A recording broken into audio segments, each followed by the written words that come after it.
Good morning. My name is Alon Abramson. I'm a program manager at the Philadelphia Energy Authority, and I really appreciate you all making it out to our workshop this morning. Um, we are going to be focusing on multifamily housing and talking about how we can accelerate the green retrofit of existing homes, of existing multifamily properties.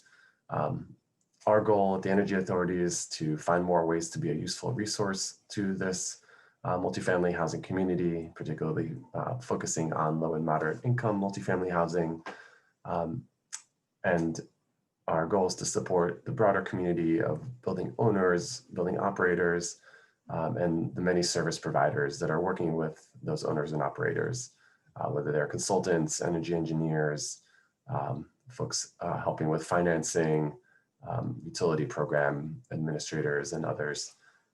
And our focus is on making existing buildings more energy efficient and to encourage solar power and electrification wherever possible there in both new and existing buildings. The desired outcome and our goal for this workshop today is to learn where your pain points, where your challenges are, so that we can help alleviate them with new market tools and direct assistance.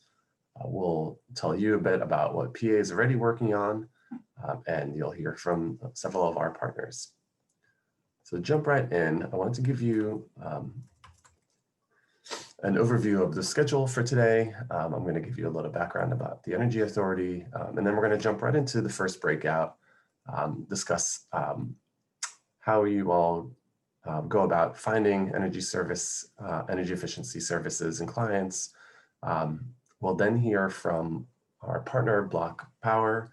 We'll talk about Block Maps Philly. And then we'll go into our second breakout, talk about how we develop, really find and then develop good building energy projects.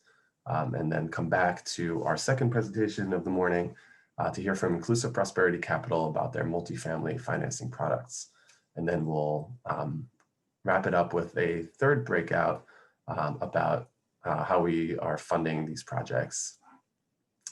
We're not going to do a report out at the end of this workshop. I'm going to compile all the notes from the breakout groups and then get that summary over to all the participants and place them on our website. I just wanted to give a quick shout out and a thanks to my colleagues who are helping me out this morning. Morgan is really running the show today and getting everybody into breakout rooms.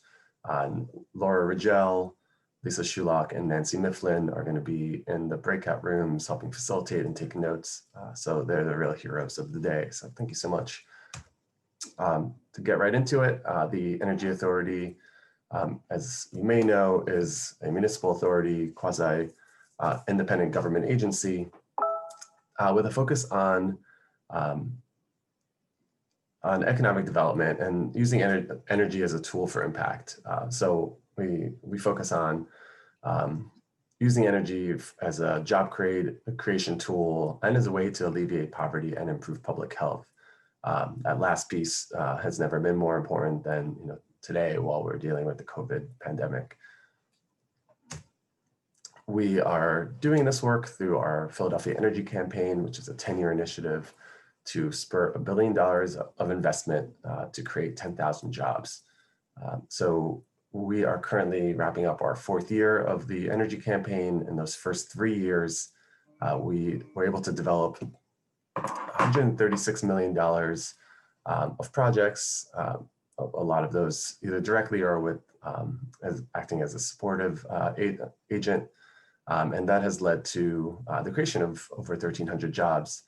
A couple of highlights here include our support for the city's procurement of a 70 megawatt solar power purchase agreement, the completion of a $12 million retrofit at the Philadelphia Museum of Art, the city's largest energy consuming property, that saved that building 25% of its energy use, and then $50 million of school energy makeovers.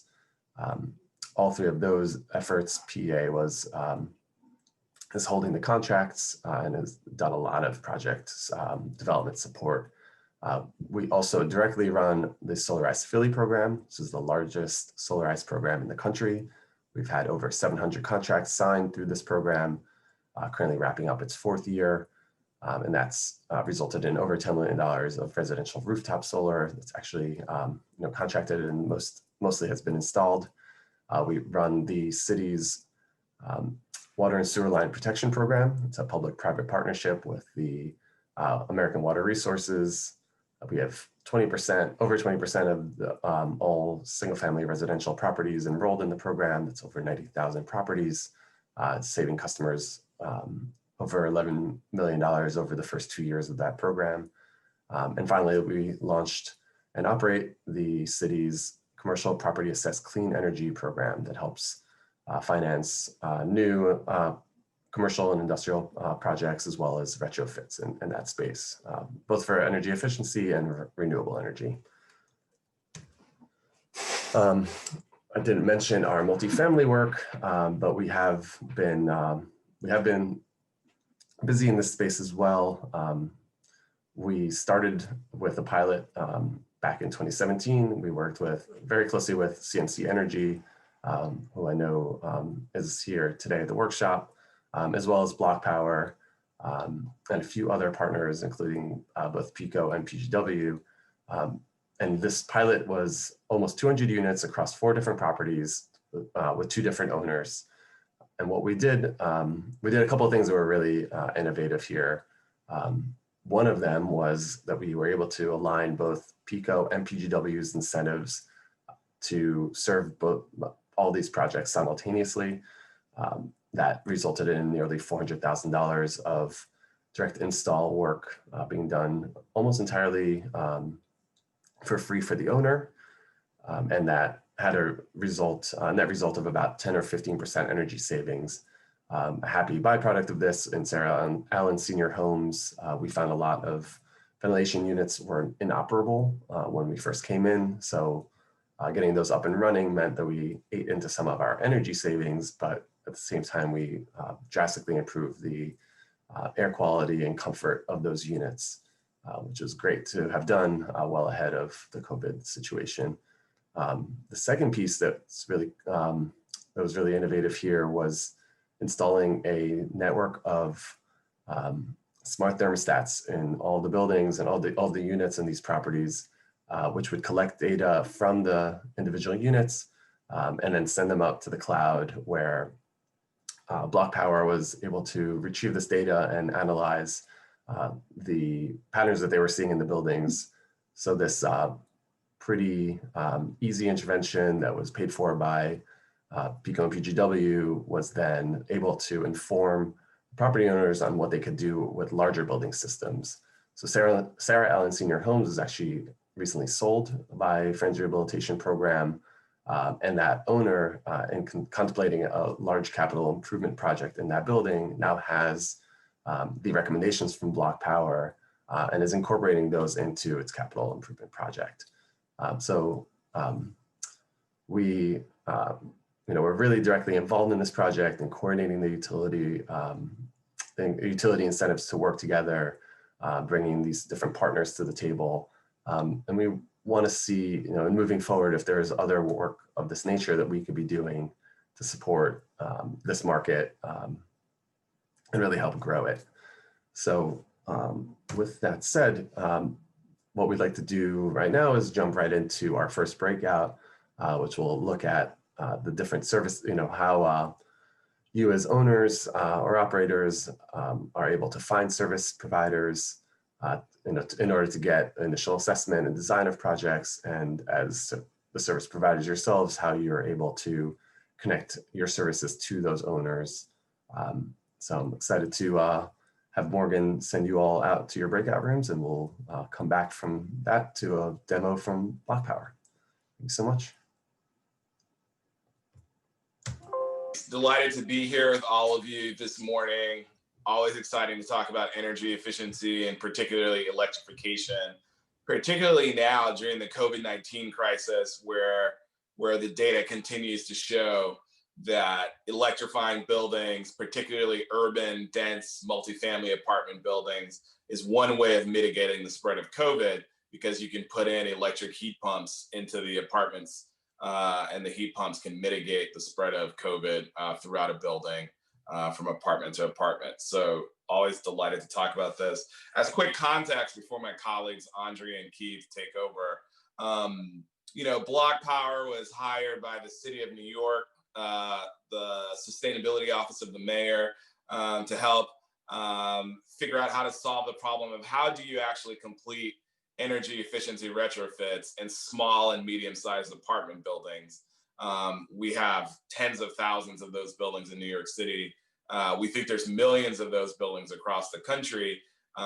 Traditionally, they've been really hard to retrofit because they don't have capital, because they don't have the technical expertise that's needed to complete a retrofit, which you all know better than most. And so what Block Power did and the city of New York did is we decided to build digital models of all the buildings and to use machine learning and software and a database of 1,000 buildings that we visited to start to make predictions around the kinds of energy efficiency projects that make sense in certain archetypes or typologies of buildings based on the building's age, size, materials, maintenance record, property tax payment history, history of foreclosure or mortgage turnover.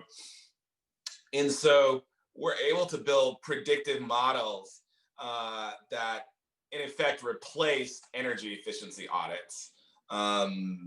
We know that energy efficiency audits can be expensive, that they're often wrong and inaccurate, and can sometimes, unfortunately, serve as a barrier to completing an energy efficiency project, particularly as you start to run into health and safety violations, building permitting costs, et cetera. So anyway, we built out the software platform with some capital that we raised from our Silicon Valley investors who normally invest in things like Twitter, Airbnb, and Uber, and stuff like that. And lucky for us and lucky for the city of New York, it worked. We were able to retrofit, I think 650, or Keith can correct me, 670 small and medium-sized apartment buildings in New York City in about 18 months. And so we're delighted that Alon is inviting us to try to duplicate that software platform in Philadelphia. So we're looking forward to that. So Keith and Andrea can walk you through it. Thanks so much. Cool. I'll yield to you, Andrea. Danelle did a great intro, so you can start. Okay, great. Hi, everyone. I'm Andrea Lee. Work in product at Block Power, and I'm going to demo for you our product called Block Maps, which Donnell gave a lovely intro to. So can everyone see my screen? Yeah. Great.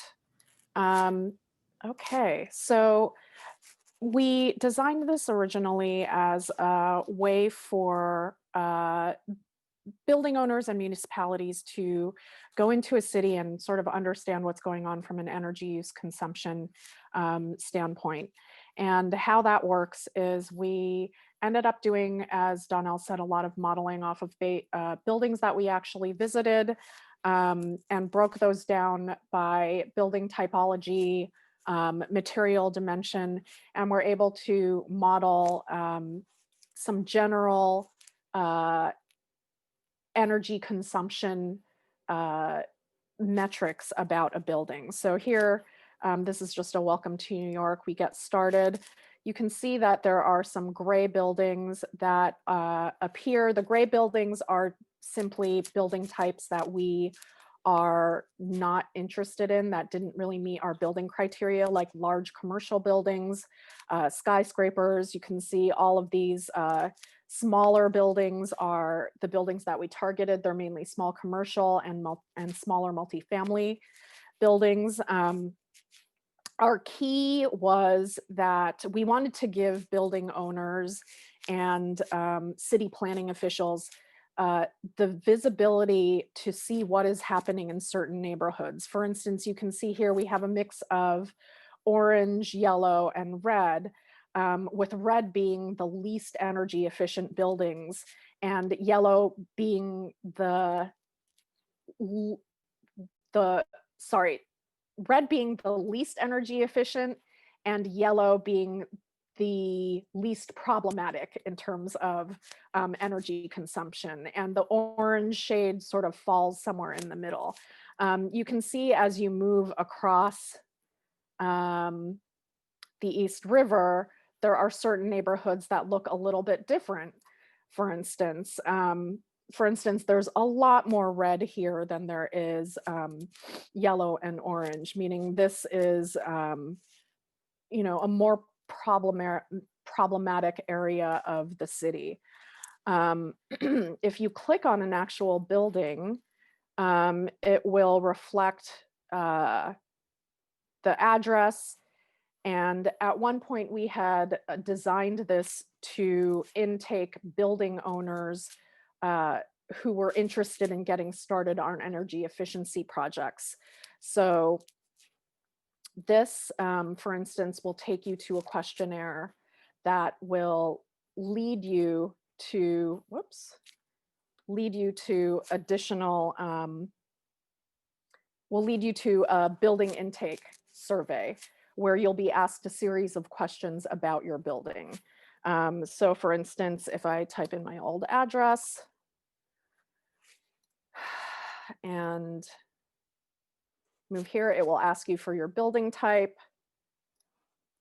I did that incorrectly, multifamily. And it will just take you through some of the bare bones data points that we need in order to filter back a recommendation of energy efficiency measures back to the building owner. So that is one of the key features of block maps. The other key feature is that from a high level, you're able to get information on certain building typologies or certain building archetypes within a city. So these we are customizing, doing some customization for Philly because the building types don't necessarily line up the same way they do in New York. But here, for instance, we can filter to multifamily walk-ups in Brooklyn, multifamily walk-ups in Manhattan. And this just filters in on certain building types for a city. We found that this was useful because in the formation of policy programs and incentives, it was sort of a baselining and benchmarking critical step to give policymakers and policy stakeholders a vocabulary with which to have these conversations with the people who are actually responsible for crafting either legislation or incentives and things that are key to unlocking the energy efficiency market within a city. So there are some other filters that are built in here. We also developed targeting in New York City. So we were able to take certain metrics and model out the likelihood or suitability of a building for air source heat pumps, which resulted in our BP targeting feature. And you can see a lot of these buildings are in the red, meaning they're highly inefficient currently. So using that, we were able to work with the city and state on additional programs regarding air source heat pumps and incentives. So our vision for how this builds out for Philadelphia is that these filters will be a little bit different in that they can reflect the intended retrofit recommendation so that you can see and filter by which are the buildings that are most suitable for air source heat pumps, which are the buildings that are most suitable for weatherization. And we use a combination of open, private, and purchase data in order to model that out for new cities that we enter. And those then become sort of key conversations for stakeholders to either form policy, build pipeline, and determine how to expand and build those energy efficiency markets within a new municipality. So that's basically a lot of it. Donnell and Keith, did you want to add anything?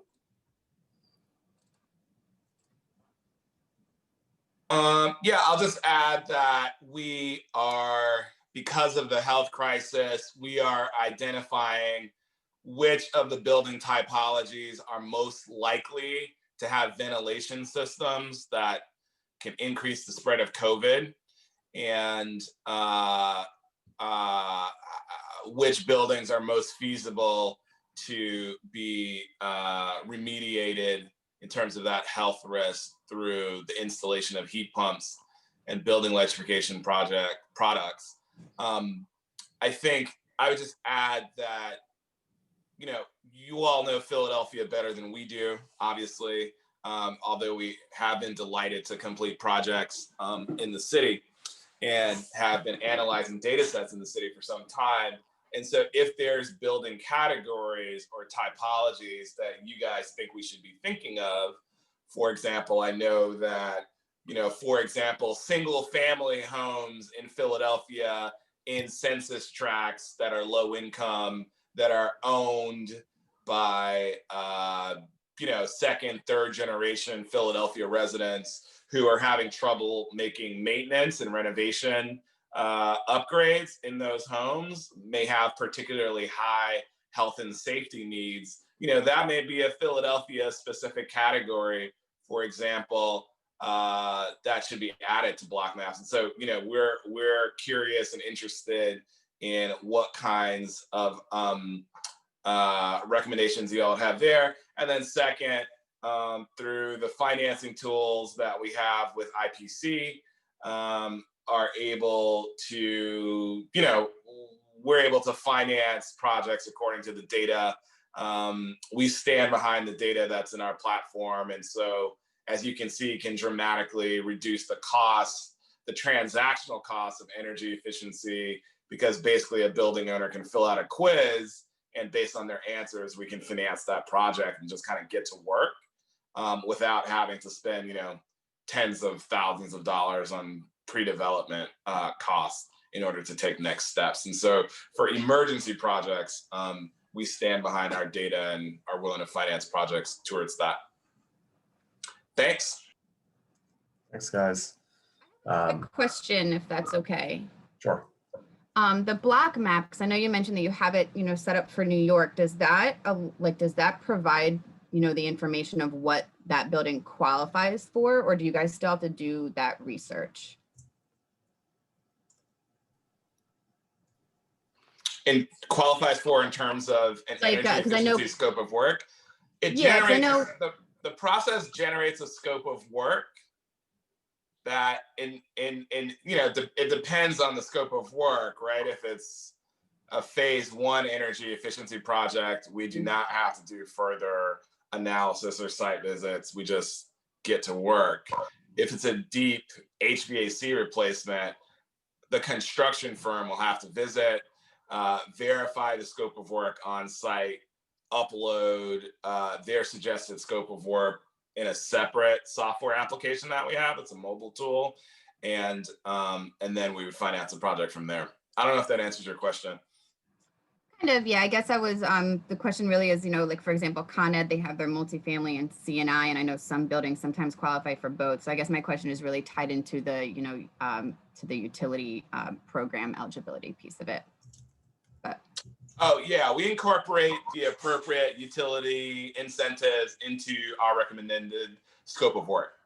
Got it. Okay, thank you. So you'll get like a lease quote, right? So we'll offer an equipment lease to the individual building owner, and so in that equipment lease, the eligible Con Edison or utility incentives or PICO incentives for that building, everything it's eligible for is folded into that price quote.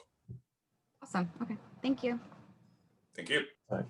Thanks, guys. And I just want to clarify that, you know, our current scope of work with Block Power is just to build out of block maps. You know, the rest of the development process, you know, that in New York, they have more of an intake pipeline, and then they work with those owners and develop projects. Here, we're making block maps more of an open platform for the market so that, you know, we can find more projects and, you know, other service providers, you know, can, you know, serve those clients. You know, so, and that's kind of one of our questions here is how, you know, how to best utilize that tool for this market. Yeah, definitely. I think it's a great tool for sure. Right. Well, with that, we're running, of course, behind my very aggressive schedule. So we're going to move right into the second breakout, which is kind of playing off of what Block Maps is doing, and, you know, talk about assessing initial viability of projects. Morgan will break us back out into those groups, and we'll make this breakout a little bit shorter so we have time to come back and hear from IPC. Share my screen, and you guys need to let me know if you can see it. You cannot start. Okay, so Alon, you need to stop sharing your Yep, you should be good now. You should be good now. I just cut mine off. Okay, hold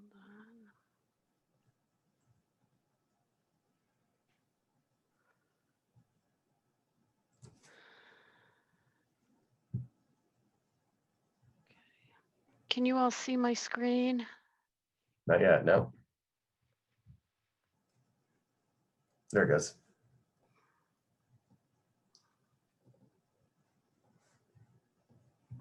We're good now, Kim.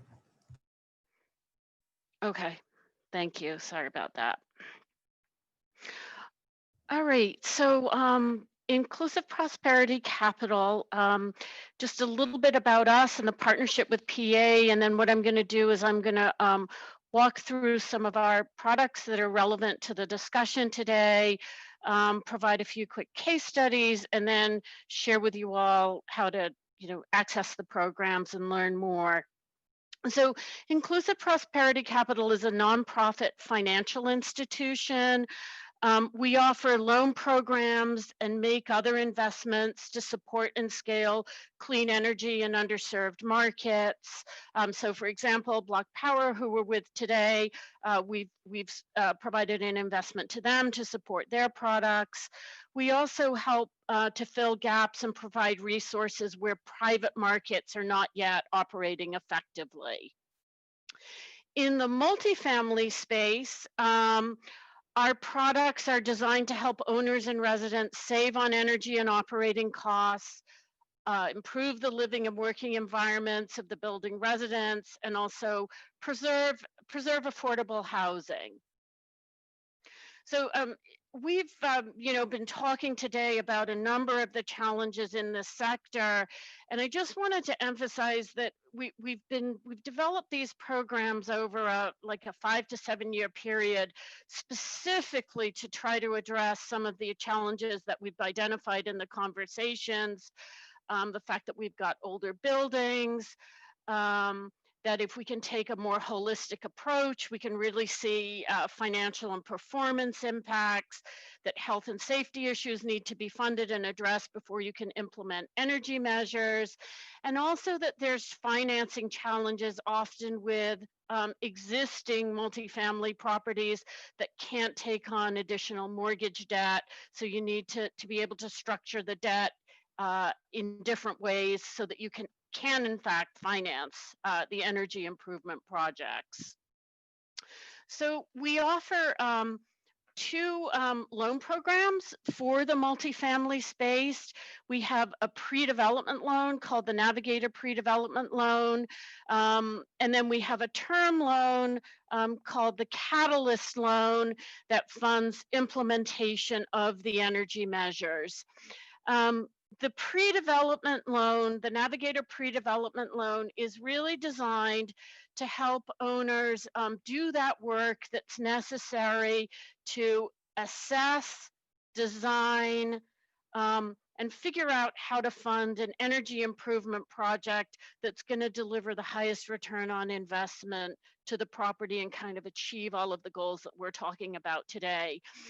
This is a simple unsecured loan. It has a term of up to 2 months. There are the owners will pay 25% of the pre-development costs. IPC will pay the remaining 75%. For affordable properties, the interest rate is 1.99%. And the way this loan works is that there are no payments made during the 2-year term of the loan.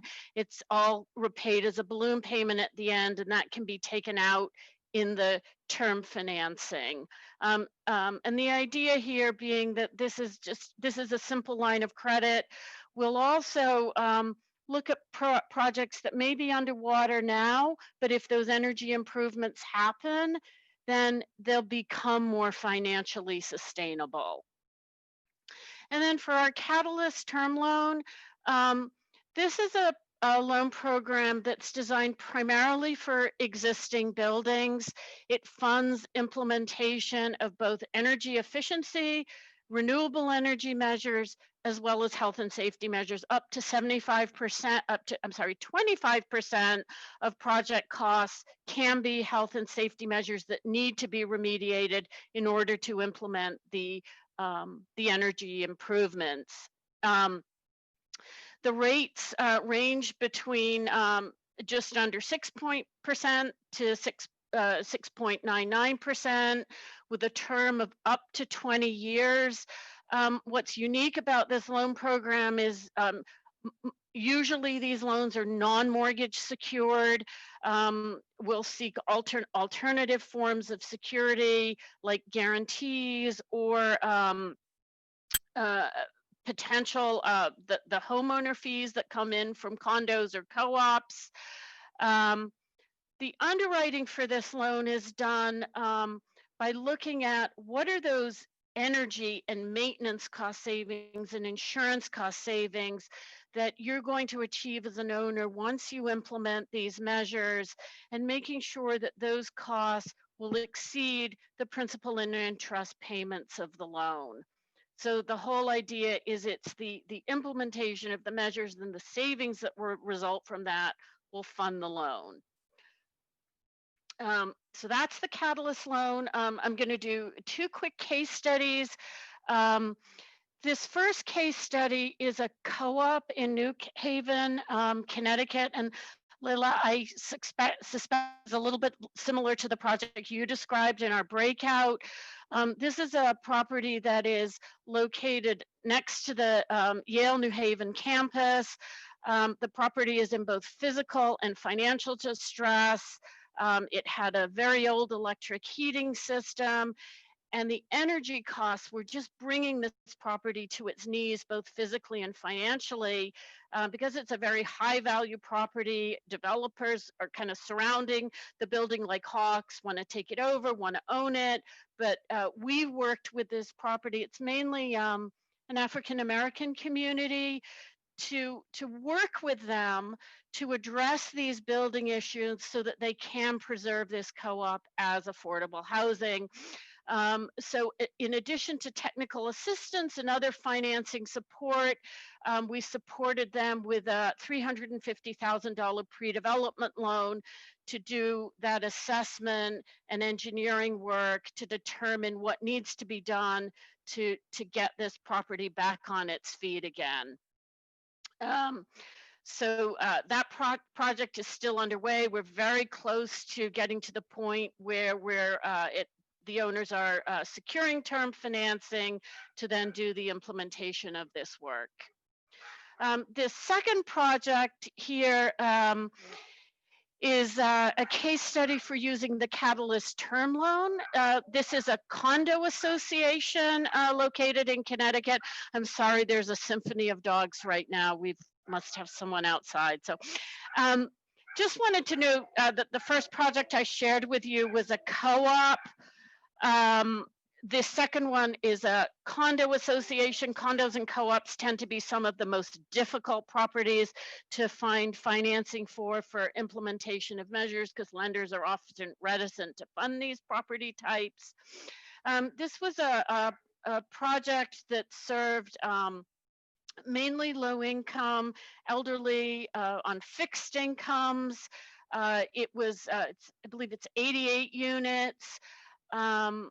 They needed boiler replacements, roofs were leaking, and with the combination of HVAC improvements, replacements, insulation, energy efficiency measures, the savings resulting from that work, they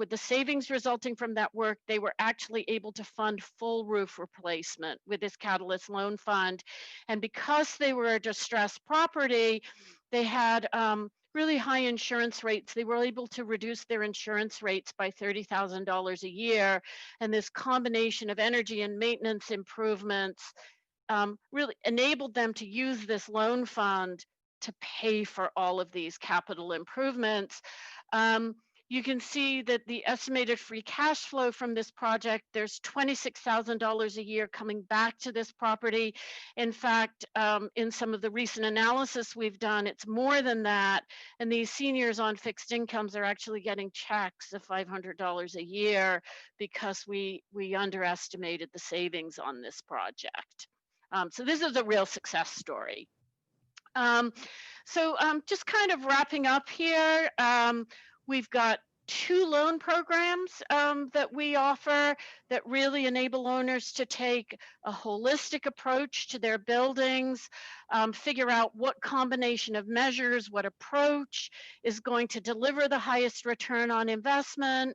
The Navigator Loan Fund funds the pre-development work. The Catalyst Loan Fund funds the implementation work.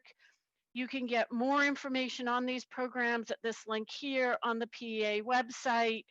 And one thing I just would like to end this kind of information session with is that the Catalyst Loan Fund may sometimes be the best solution for an owner.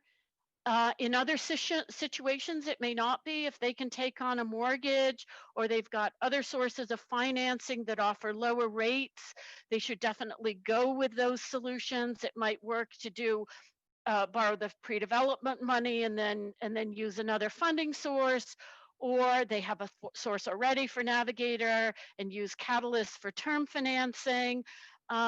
We're not going to push a solution on anyone. We really want folks out there to be using the resources that are in their best interest, but we've developed these products having identified the gaps and the challenges in the market. So I'll just end with that. That's great. Thanks so much, Kim. In the interest of time, I'd ask folks to hold any questions. I think there's an IPC person in every one of the breakouts. So if you have a specific question, you can just ask in the breakout. And I think before we go, I'll just put up the questions really quick, and then we'll chat them over like we have done for the other 2. I think I know Nancy had started this discussion earlier in breakout 3, but I think we can expand on that a little bit. And she'll also talk a little bit more about topic 1, but we want to understand a little bit more, what challenges and what solutions you are seeing, for getting financing for projects. So, I think we feel really good about bringing IPC into the market, and we just want to know if there's anything more we can be doing. And as I mentioned earlier, we know the utility incentives drive projects. We're in a moment of kind of flux with that, with PECO's Act 129, phase 4 in development, and getting will be up and running next year. There's still time for us to give input. So one of the things I want you all to kind of think about and discuss is whether there's something we can do as a kind of a community to push PECO to be more, I don't know, just broaden up their incentive structure so that more projects can get done and deeper energy work can get done in those buildings. So with that, I will let Morgan divide us back up. once again, pop into your rooms, but it sounds like the discussions have been really great. So thanks so much.